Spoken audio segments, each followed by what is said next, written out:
Hi guys, Mrnewmobile here. Please subscribe followed by the bell. You can also keep up on Facebook, Twitter by clicking the links in the description. The Samsung Galaxy S21 performance and design have been revealed. The chipset powering the Samsung Galaxy S21 in the Qualcomm regions can be the Snapdragon 888. This was announced in the keynote, and because 12 of their 14 partners Chinese smartphone manufacturers, they decided to label it the Snapdragon 888 as 888, symbolizes luck and prosperity, and the company wishes for continued success.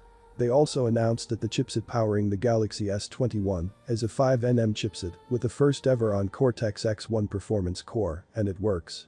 At 2.84 GHz, the advice we can get 25% better performance over the predecessor, and that the new Adreno 660 GPU promises at 35% faster graphics rendering than the predecessor. The new chipset supports up to 16 gigs of DDR5 RAM. It can be interesting to see if Samsung fully utilizes this with the Galaxy. So incredible news for those of you in the Snapdragon region.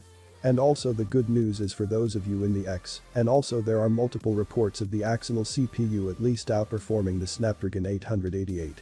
We have been advised of this from reliable leakers such as ICE Universe. Samsung. Twitter even tweeted this morning to say hello world, this doesn't give anything away, it's more than likely just a little teaser to say they finally woken up and ready to show the world what the Exynos 2100 can do. And if that wasn't enough, we've also got new vendors for the Samsung Galaxy S21 Plus in the silver variant, and it looks incredible that these vendors are based on the leak information from the Galaxy S21 Plus. This was a collaboration from X-Link 7 and picked how it provides us with plenty of high-resolution images, as well as that there for 360. When the video again, this render for the Galaxy S21 Plus looks exactly as we're expecting.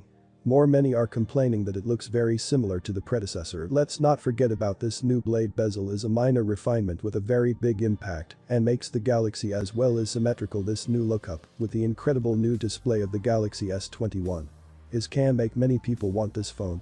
Next up with the leak on the pricing structure for the Galaxy S21 series, the leak was on Nava blog and states the S21 can be starting around $850, the S21 Plus start around $1,050 and the S21 Ultra start around $1,250. The post also states that these prices are still under discussion and there's no way to verify the information anyway, so taken with a grain of salt for now. In my opinion, they do seem a little bit too optimistic for those who is still holding out for the new Note. We've also got the news that it looks like the Galaxy S21 can be replacing it, which have issued a new report following multiple rumors, and they state that the Galaxy S21, as well as the folder, can replace the Note line. They stated that Samsung has no plans to develop a Galaxy Note flagship for 2021. This was verified by 3 of its internal sources. So good news for the Samsung Galaxy S21 fans, but maybe not so good. S21 Ultra being the size of the Note. It does seem a little bit unnecessary these days anyway. It's just the way their products have evolved over without the Samsung Galaxy S21 series is looking incredible, especially when it comes to the Ultra. We get 1/4 C+ resolution with 120Hz, and we also get Aspen support. So this is exactly what I wanted to see the Samsung fans looking for an upgrade. There are some great choices in the S21 range. We pretty much have the full leaks of specs and design for the Galaxy S21 series. So for those interested, we're gonna run through them now to help you decide if this is the phone for you.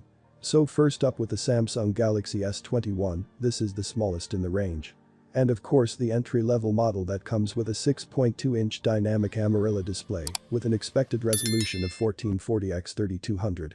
This gives us 506 per inch, and it of course comes with an in-display fingerprint scanner. Can be a flat 120Hz LTPS display.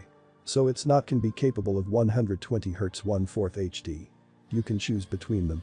We get a triple camera setup consisting of a 12-megapixel main sensor, 12 megapixels ultra bright, and a 64-megapixel telephoto camera. Is powered by the 5nm Snapdragon 8T to North America, the Exynos 2100 globally, and it will be 5G compatible. We're expecting similar RAM and storage configurations to the predecessor, so roughly 8 gigs of RAM with 128 storage, and expect microSD support. Is powered by a 4000 mAh battery with 25W fast charging support, and unfortunately, the standard Galaxy S21 can have Aspen support. Is coming with 5G Bluetooth 5.1 Wi-Fi 6, and the color choices it can be Phantom Violet, Phantom Pink, Phantom Gray and Phantom White. It will of course ship with One UI 3.1, based based on 111, and a new report stating we can expect to see the Galaxy S21 start from $850.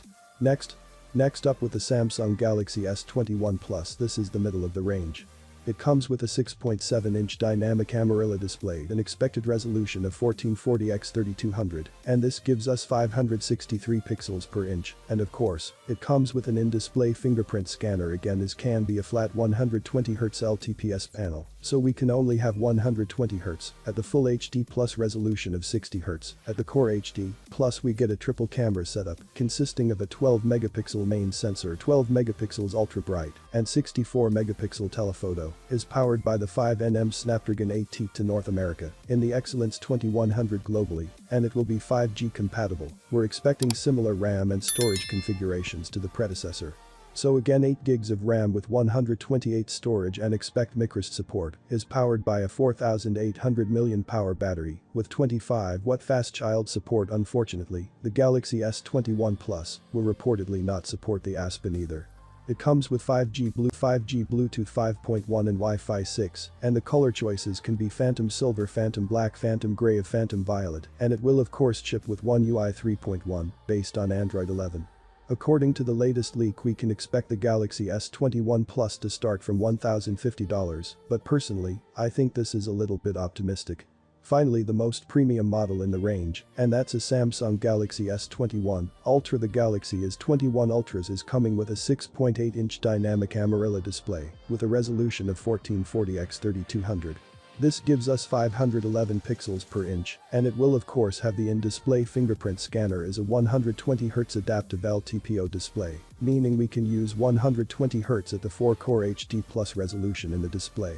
It will adapt its refresh rate from 1 to 120 Hz. To help with the power efficiency, we get a quad camera setup consisting of 108 megapixels HM3 as the main sensor. We also get a 12 megapixel ultra bright and 210 megapixel cameras for 3 times, and 10 times the optical zoom. Is powered by the 5nm Snapdragon 8T to North America in the Excellence 2100 globally, and it will, of course, be 5G compatible. We're expecting similar RAM and storage configurations, the predecessor, so 12 gigs of RAM with 128 gig storage, and expect microSD support. Is powered by a 5000 mAh battery with rumors of a 65W fast charge. The best news is that the Galaxy S21 Ultra is finally can support the Aspen, with what will be sold separately. Is coming with 5G Bluetooth 5.1 Wi-Fi 6, and the color choices, it can be Phantom Black or Phantom Silver. It will of course with One UI 3.1 based on 111. The latest price leak reports that the Galaxy S21 Ultra will start from $1,250. So overall, the Samsung Galaxy S21 range is looking incredible. What has got minor refinements over the predecessor, they are still huge improvements that make for an incredible overall user experience. Of course, as more information comes in, I'll be sharing with you guys. Please subscribe, like the video, comment. Thanks for watching. See you on my next video. Peace out.